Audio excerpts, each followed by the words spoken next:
Hey everyone, welcome back for another deep dive. Today we're going to be taking a look at some wisdom from Navel Ravikant.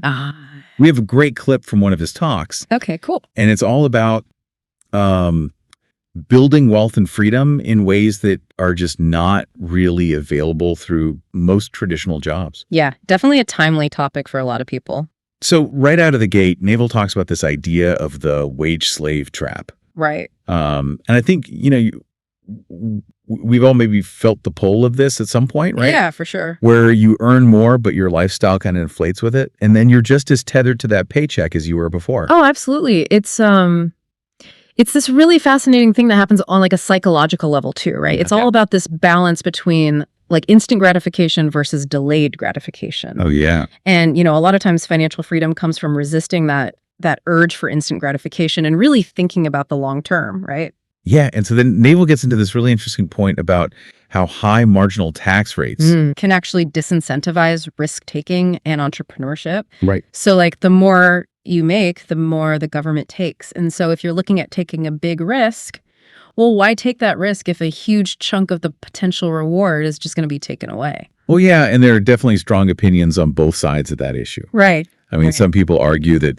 those high taxes are necessary to fund social programs and infrastructure and things that we all need. And then other people are saying, no, it actually stifles innovation.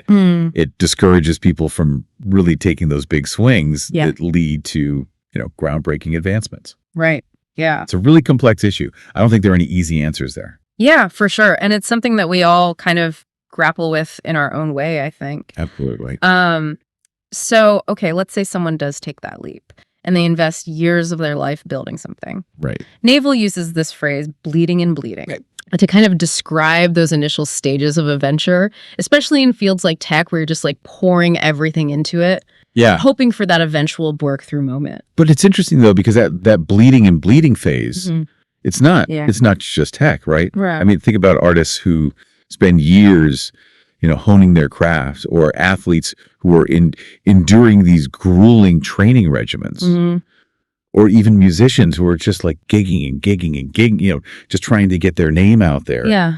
There's so many fields where success really does seem to come after this just long period of intense effort and delayed gratification. Yeah, and it's fascinating, right? Like what is it that keeps people going when the payoff feels so far away, Right. Is it purely passion, or is it just this like stubborn belief in their vision, or is it some combination of the two? Yeah, it's probably a mix of all of that, right? And I think there's got to be a good dose of resilience in there too.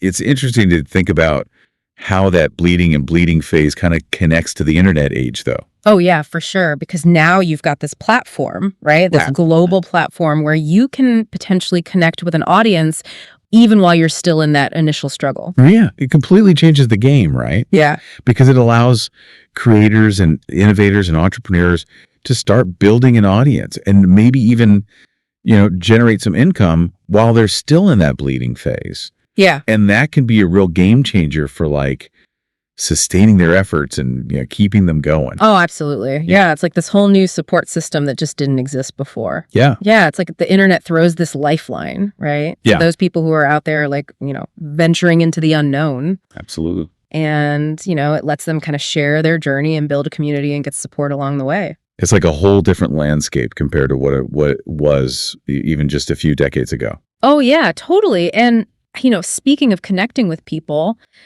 Navel talks about this incredible potential of the internet to connect everyone. Right. No matter how niche their interests or skills are, it's like this giant web of like shared passions that's suddenly accessible. Yeah. To anyone with a connection. And he uses these examples like miniature cooking. Right. And tidying up like these things that you wouldn't necessarily think could be careers. Yeah, you would think so. But then the internet comes along and it opens up these unexpected pathways where even the most unique passions can find an audience. And that's what I think is so exciting about this whole shift. Yeah. It challenges this whole traditional notion of a career path. The internet empowers individuals to specialize and like really dive deep into what truly fascinates them. Yeah. And potentially build a living around it. It really kind of flips the script on the whole like get a job thing, right? Yeah, totally. Like you're no longer confined to this like predefined box, right. or, limited by geography. Yeah. You can carve out your own niche, connect with your tribe, and create value on your own terms. Yeah, it's about recognizing that your unique perspective, like your individual quirks and passions, those are actually assets in the digital age. I love that. Navel calls it your creative superpower. Yeah. Which I think is a really powerful way to frame it. So how do you tap into that superpower, right? Right. How do you go from feeling lost in this sea of options to like actually finding your niche and building something meaningful around it? Well, I think self-awareness is key. Okay. It's about like taking a step back and ask yourself some really fundamental questions like, what are you naturally drawn to? What do you find yourself like geeking out about even when no one's watching? Yeah. What are those skills or knowledge areas where you just consistently excel? It's almost like paying attention to those moments where you lose track of time, right? Because you're so engrossed in something. Yeah. Those can be really powerful clues. Yeah. And, it's not always about like some grand, all-consuming passion. Right. Sometimes it's just about a specific skill set that you've honed or a unique way of seeing the world or even just a quirky interest that you can share with others. Right. The key is to identify that point where your unique abilities intersect with something that people value. And that's where I think Navel's idea of escaping competition through authenticity comes in, right? Absolutely. Like you're not trying to be the next someone else. Right. You're embracing what makes you you. That's the core of it. When you try to imitate others, you inevitably end up competing in a crowded field. Yeah. But when you lean into your individuality, Yeah. your unique perspective and your style, you create something distinct, something that stands out from all the noise. It's like those incredibly successful YouTubers and podcasters he mentions, like PewDiePie and Joe Rogan. Right. They built these massive audiences by just being authentically themselves, you know, connecting with people who resonate with their personalities and their viewpoints. And it's not just about entertainment either. Right. I mean, we see this happening across various industries, from online educators to artists to entrepreneurs. Yeah. The ones who really embrace their uniqueness, who aren't afraid to be a little different.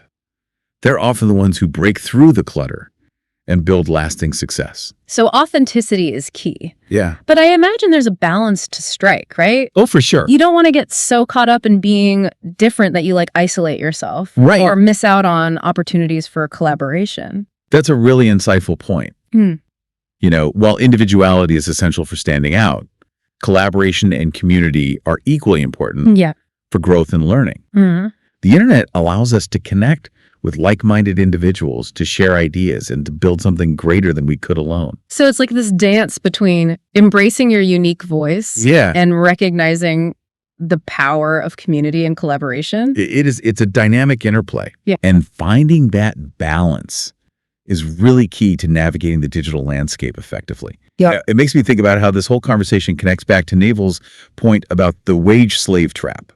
Oh, interesting. How so? Well, escaping that trap isn't just about accumulating wealth, right? Right. It's about reclaiming your time, your freedom, and your creative agency. And the internet, when used intentionally, can be a really powerful tool for achieving that. Yeah. It's like shifting from trading your time for money to actually building something that has the potential to generate value on its own. Exactly. Even when you're not actively working. Precisely. And that's where I think the concepts of financial freedom and finding your niche really intersect. Yeah. When you build something that's authentically, something that resonates with an audience, you create the potential for a sustainable income stream that's aligned with your passions. So it's not just about getting rich. It's about building a life where your work is an expression of who you are. Yeah. Rather than just a means to an end. I think that's a beautiful way to put it. Navel talks about money being like a receipt from society. A recognition of the value you've created. When you approach work from that perspective, it becomes less about the paycheck and more about making a meaningful contribution. It's about giving society what it wants, but doesn't yet know how to get. Exactly.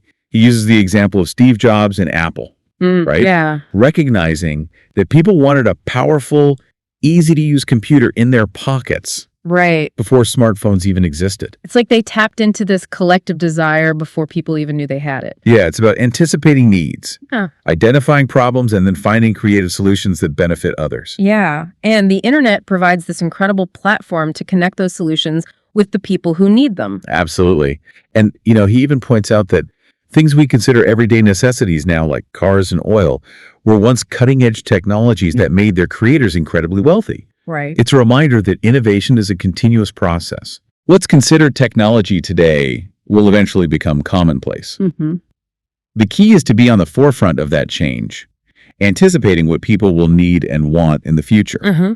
And often those groundbreaking ideas come from individuals who are willing to think differently, to challenge the status quo, and to embrace their unique perspectives. Yeah, it's like they just saw the potential and took that risk. And they shaped the world we live in today. Yeah. And it's so empowering, this whole conversation. It is. Because the internet has really democratized access to information, Right. to resources, to audiences. Yeah. It's leveled the playing field in so many ways. And it has. And allowed individuals to really step outside those traditional systems and create their own path. And define success on their own terms. Yeah, like that old saying, fortune favors the bold. Right.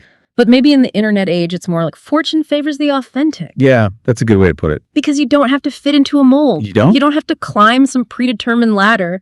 You can forge your own path, connect with your tribe, and really build something meaningful. And that path might not always be linear or predictable. Right. There are going to be challenges and setbacks and those bleeding phases that we talked about. Yeah, for sure. But the internet provides the tools and the connections Mm-hmm.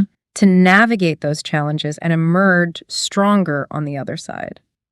So as we wrap up this deep dive into Navel's insights, I'm just curious, what's resonating with you the most? Well, that's a good question. Yeah. I think for me, it's just this reminder that our unique qualities, those things that make us different, those are actually our greatest assets. Yeah. The internet empowers us to embrace those differences, to connect with others who appreciate them, and to build something truly valuable around them. Yeah, it's like a permission slip to just be fully yourself. Yeah. It is. Quirks and all, and trust that there's an audience out there who will connect with that authentic voice. Yeah, and that's pretty powerful. It really is. It shifts the focus, from trying to fit in to standing out. From conforming to creating. And that shift, I think, has the potential to really unlock a level of creativity, innovation, and fulfillment that, maybe felt unimaginable before. Absolutely. I think that's a great point. So as we leave you to ponder all of this, one final thought-provoking question. Okay. If you could escape that wage slave trap tomorrow and build a life around your unique passions and skills, what would that look like? What would you create? What impact would you make? Yeah. Take some time, explore those questions, let your imagination run wild and see where it leads you. That's a good exercise. You might just surprise yourself You might. with the possibilities that emerge.